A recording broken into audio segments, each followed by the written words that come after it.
de Legalidad, hoy con el tema el Consejo Fiscal. Nos acompaña también en esta mesa el maestro Juvenal Lobato Díaz, quien es catedrático de la Facultad de Derecho. Buenas tardes, maestro.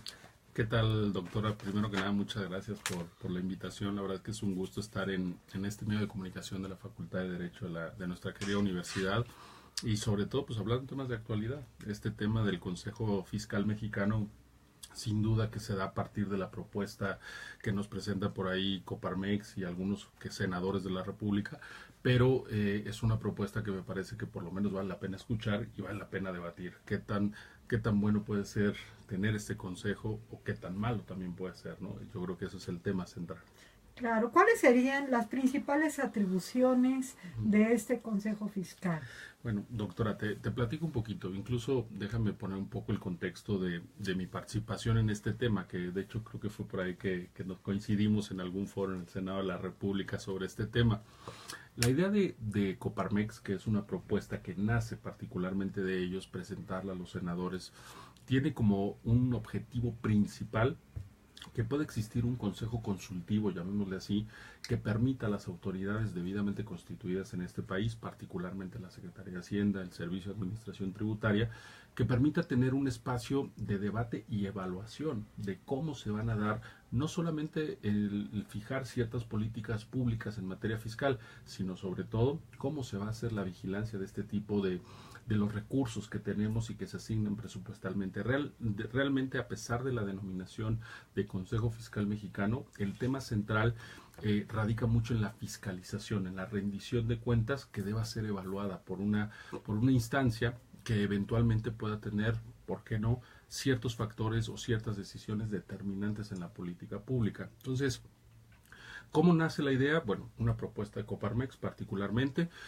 atendiendo a ciertos parámetros internacionales, donde hay ciertos consejos de expertos, llamémosle así, que son los que sin ningún tipo de ideología o de filiación política dicen, oye, esto es lo adecuado, esto es lo que debe seguir, y no para que cualquier persona que llegue eventualmente a dirigir el país diga, yo desconozco lo que ya hice o lo que se hizo durante 4 o 5 años atrás. Entonces, en ese contexto nace esta idea.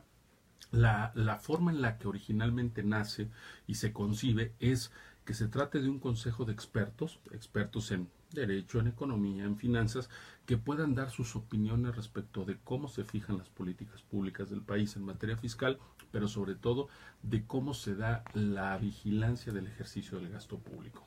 Entonces, sobre esta base, la atribución principal es una atribución de carácter consultivo, una atribución que también se refleja con recomendaciones no vinculantes, eso igual más adelante lo podremos comentar, pero son recomendaciones muy similares quizá a lo que hoy en día conocemos o la mayoría conoce de las recomendaciones que hace la Comisión de Derechos Humanos, la propia PRODECON en ciertos temas, en particular en materia fiscal, pero vinculados sobre todo al establecimiento de políticas públicas en materia fiscal y a la vigilancia de recursos. Esa es la idea central, un consejo consultivo que si después madura y funciona, pues quizá pueda tener otras funciones, pero en resumen, eso es para lo que está concebido este llamado Consejo Fiscal. ¿Tendríamos hoy en día un asiento constitucional para este Consejo Fiscal Mexicano? No, respuesta no. Y justamente en ese foro que refería, doctora, que estuvimos por ahí, una de las cosas era eso. A ver, suena muy bien la propuesta, pero de entrada es una propuesta, digamos, de la sociedad civil a través del sector empresarial, pero que incluso todavía hoy no tiene un diseño legislativo como tal. Está la propuesta y quizá unos o dos senadores puedan recogerla, pero lo importante, y era uno de los debates que teníamos que decir, es quizá valiera la pena que estuviera en la Constitución, porque una cosa será que a lo mejor en la ley orgánica del Congreso de la Unión, porque sea un órgano adscrito a que pudiera ser un primer paso, pero yo soy de la idea de que si se sigue con eso tendría que ser necesariamente una reforma constitucional. De lo contrario, me parece que nos podríamos quedar como en muchas buenas intenciones hasta ahí y que no tengan un resultado adecuado.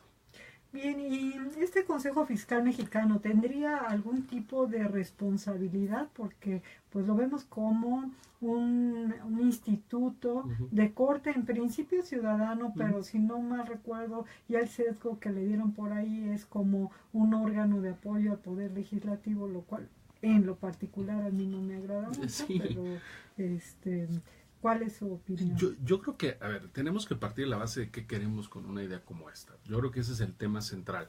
¿Queremos simplemente un órgano consultivo? Entonces me parece que no habría duda en que tiene que ser un órgano adscrito al Congreso de la Unión. Y los ejemplos los tenemos hoy mismo en el Congreso. Exacto. El Instituto Belisario Domínguez y el Centro de Finanzas Públicas, que es adscrito al Congreso de la Unión. De entrada ahí tendríamos que ver cómo se va a insertar este consejo en esa estructura que tenemos para ver si de entrada en su estructura puede darnos una función como la que queremos.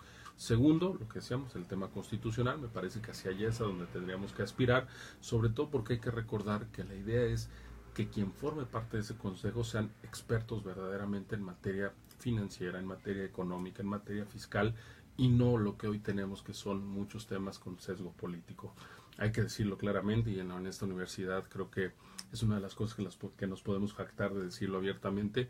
Hoy el Instituto Belisario Domínguez y el Centro de Finanzas Públicas, que depende de la Cámara de Diputados, tienen notoriamente un sesgo ideológico. Las direcciones de cada instituto son repartidas entre los 3 partidos políticos más importantes, y la verdad es que muchos de esos estudios tienen como o trascienden más con ese sesgo político. Entonces yo creo que parte importante será que se le den unas funciones mayores cuando se conciba, que eso es lo importante, que se les dé cierto tema de autonomía, y yo no sé, quizá un primer momento sí, adscritos al Congreso, particularmente a la Cámara de Diputados si se quiere, pero el siguiente paso, o si queremos verdaderamente una reforma de envergadura, pues un tema netamente constitucional. Yo creo que no sería mal visto en todo caso.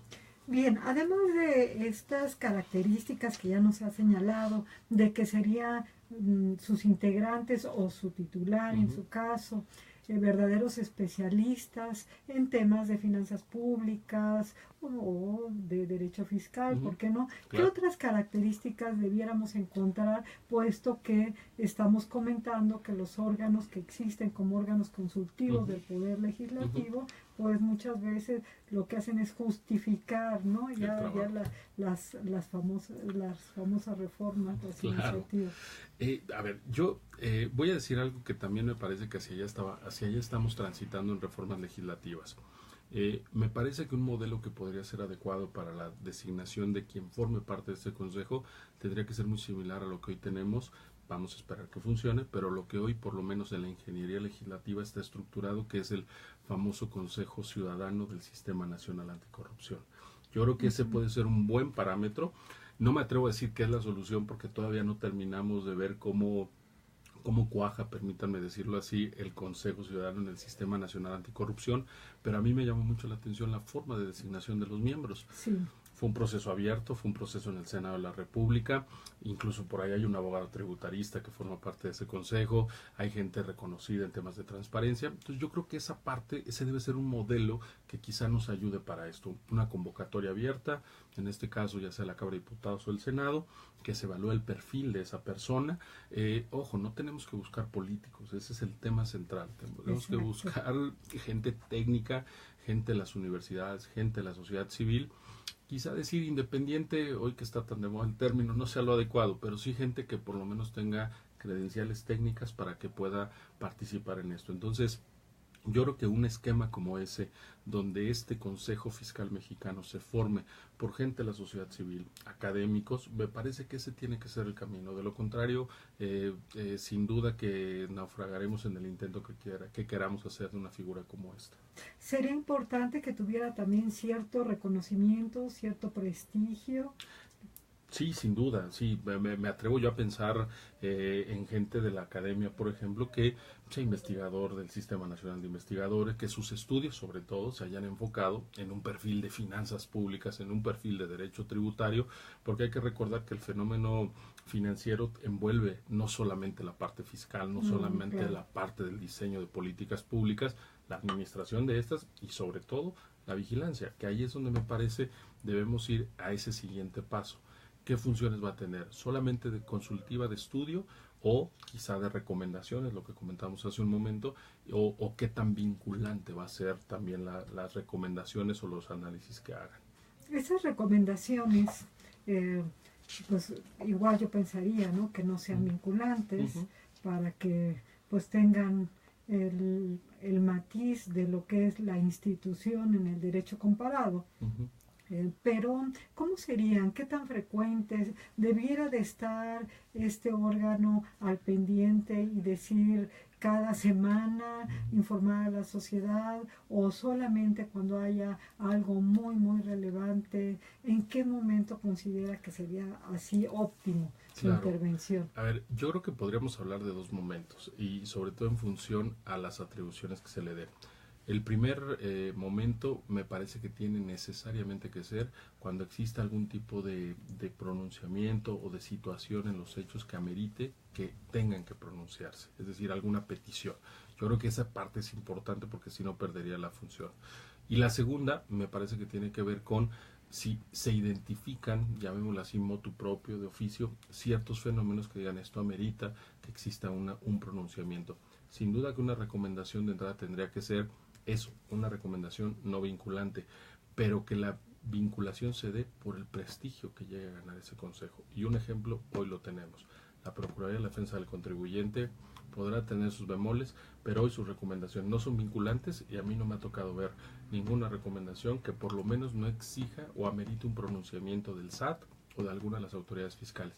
Y eso me parece que lo ha ganado a partir del reconocimiento técnico que tiene la institución, y hacia eso en principio me parece que el Consejo Fiscal tendría que ir.